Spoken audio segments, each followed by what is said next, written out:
try to play, but you're never gonna beat me. Look the other way, what I'm doing ain't easy. Bloody hands stained from the people who deceive me. Muddy hands break through the chains, go free me. Looking for change. So what's up mga boss? Welcome to my channel. Yes, this episode for tonight video natin mga boss is papakita ko sa inyo ang stock headlight ilaw and the light all over ng motor na ito. Ito ang KPB 150.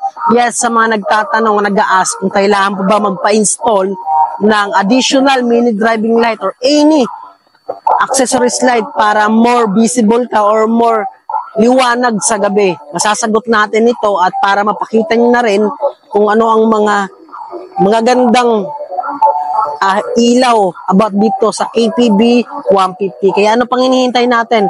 Tara, alamin natin.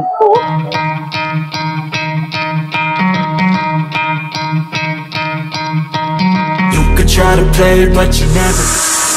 So what's up mga boss, no? Syempre unahin muna natin ipakita sa inyo ang digital panel board nitong Skygo KPB 150. Yes, napakaganda, napaka-clean, fully digital na talaga nito. Syempre hindi masakit sa mata.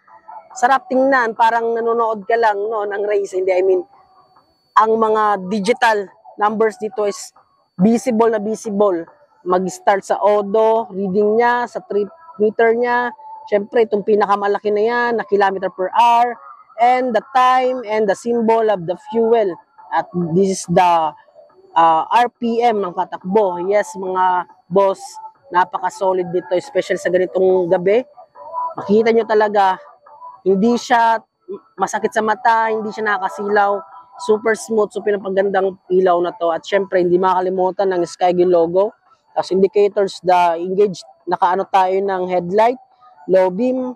So yun, napaka-simple, fully digital talaga. So what's up mga boss, ito naman papakita natin yung tail light, itong KPB 150. Visible ba sa? Yes, visible na visible at makikita mo yung design, hugis at ukit ng LED lights, no? Ng KPB 150. Napakaangas yan sa likod tingnan, no? Syempre KPB yan eh. At yes, meron rin tong dito sa tail light niya, mayroon sa plate light, yung white LED. Ito. Yan. Is additional visible hazard. And yan, napakaangas talaga. Tingnan nyo naman, no? Sakita nyo ba to? Yan. May lipan niya nakasulat. So, yan yung ilaw ng tail light. Ito naman siya pag malayo. Kita nyo? Formang-forma. Diba? Kita nyo yung hugis na yan? Napaka-solid. Taillight yan ng KPB 150. So what's up guys? Ito naman yung headlight niya. Ito yung daytime running light. Napakalakas niyan. Kitang-kita nyo naman. At i-activate natin siya to yan. Park light. Ito yung park light niya, yung parang orange yun, tools na hugis niya, cyclops na cyclops. Yan. And isagad natin siya sa low beam. Yan. Ditong side umilaw na siya. Yan, lakas no. Siyempre LED na rin yan. At ko lang no, ito yung may headlight niya. Si-off ko muna lahat. Yan. Pag naka-park, yan siya. Malakas pa rin. And pag naka-low beam, yan. Lakas, diba? How about high beam natin ulit siya? Yan, diba? Lakas, ang lawak ng sinasakot niya. I-check na natin. Yan, lahat na nakailaw. Low beam na yan. Diba? Ang lakas ng ilaw. Ulitin natin, patayin natin para makita nyo ulit. Okay, off, di ba? Nandun yung street light. So, park light. Lumiwanag siya. Low beam, boom. And the high beam, ay, naka-high beam na pa lang yun. Ulitin natin.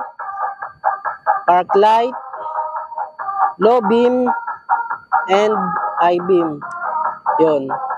Mas lumawak pa ang sinasakop niyang ilaw. Diba? Kita nyo ba? Pag pinatay natin lahat, diba? Ganyan. Kung wala kang street light, walang ilaw, yan, boom. High beam. So, stock LED pa lang nitong headlight, no? Sobrang lakas niya.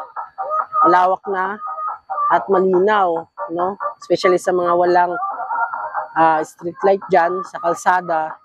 Panalong-panalo itong motor, itong headlight itong KTB 150. Siyempre, nasa inyo kung gusto nyo pang dagdagan ng additional light. Majority naman yan, especially sa mga fog light, mga mini driving light, auxiliary light.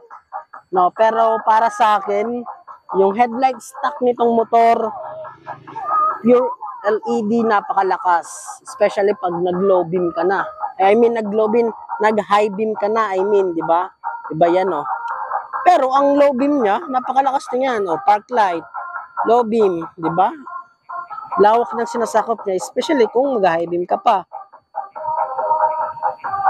Ganda. Visible na visible, mga boss.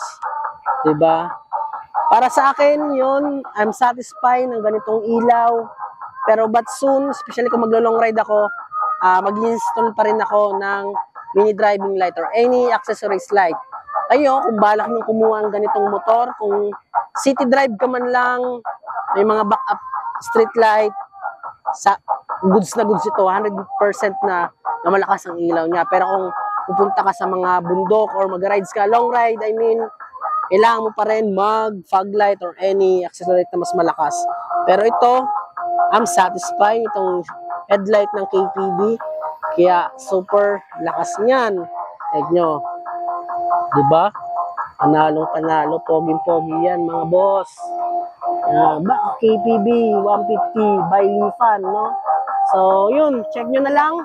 Kung na lang kayo ng Skygo, kung magkano price, syempre, ganitong ilaw, kung gagamit nyo daily rides, boom.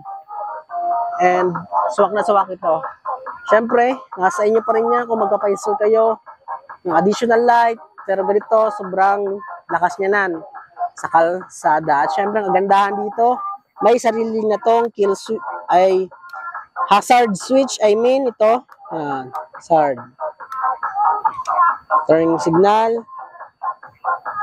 Yan, functional yan, mga boss. Okay. So, that's it, mga boss, no? Leos here. Sana nakapagbigay sa inyo ng additional info sa mga gustong kumuha ng ganitong unit, no? Is adventure scooter ng KTB Skygo KTB 150 ng Lifan. Yes. Nasa Skygo lang yan. Performance soon. Papakita ko yung top speed ng itong motor na to. Pero sa design, looks naman, sino bang hindi makakapagsabi na quality itong motor na to, mga boss. Diba? So, yan, diba? Oh. Yan, panalong-panalong, poging-pogi. Ang ilaw, 100% solid. Solid na solid. So, yun lang. That's it for this night episode. Sana magustuhan nyo. Sana nasagot rin yung mga katanungan nyo. Yes, ang lakas ng ilaw ng stock headlight ito. Kasi nga, full LED na siya. Headlight, mapa-brake light, tail light. Wala ka na nga hanaping ilaw. And, syempre, nasa inyo na rin yan.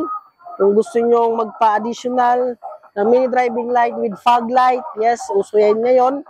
Pero kung satisfied ka na sa ganitong ilaw, para sa ito, brake light, lakas niyan, brake light.